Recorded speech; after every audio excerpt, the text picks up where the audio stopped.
Brooklyn Independent Television. What's your problem, Brooklyn? That's the question behind the Rant van.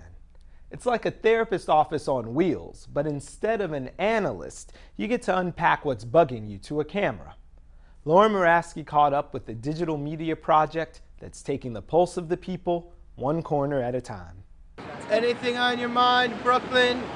Let us know. It's the pulse of the people. If the people need to know, we need to hear. You got something to say it in the van, whatever's on. You may have spotted this vehicle, the Rant van, in your neighborhood recently.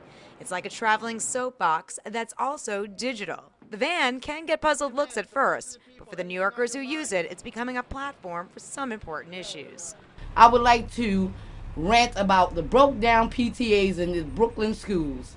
The PTA is really whack. We sort of had the idea that there was a feeling right now in politics and in the world that people wanted to get their voices heard and that everyday voices weren't getting a chance to get heard.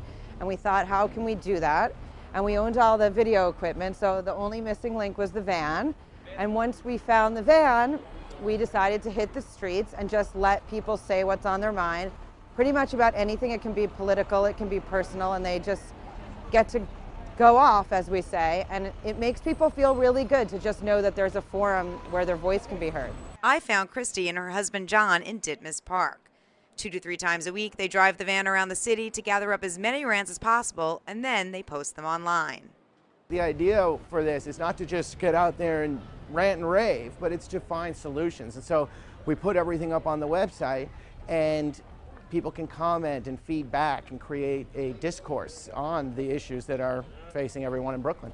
My name is Charles, and I'm here ranting about the choices I have in clothing. I like to dress stylish, but I'm a big husky man, you know what I'm saying?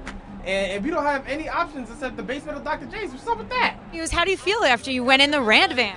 I feel like a lot of stress is off my mind. It's good to go ahead and get my voice heard, get my voice, just get stress off my mind so that other people can feel my tension, my rage about the subject, and then maybe we could form something, I think next time we need to have security at election polls because I love this town. I've lived here for 16 years, and elections are important, and that's all. I mean, you guys give me the opportunity, I'll give you the time. Eventually will be a time capsule, because when you see what people are concerned about and what they're talking about, you sort of have an idea of what was going on in the culture, the different things, and it's a sort of first-person historical perspective on things. The Brooklynites I met seem to enjoy just having a forum to say what's on their minds. There's a freedom of talk, America is freedom of talk. That's why the people want to be in America, I've always wanted to go on this van from the first day I've seen it.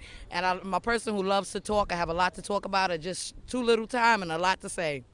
Getting the voices of the people all around. So if you have a lot to say, you can rant too. To find the van, visit rantvan.com. I'm Lauren Muraski for Brooklyn Review. Follow us on Twitter at BK Independent TV.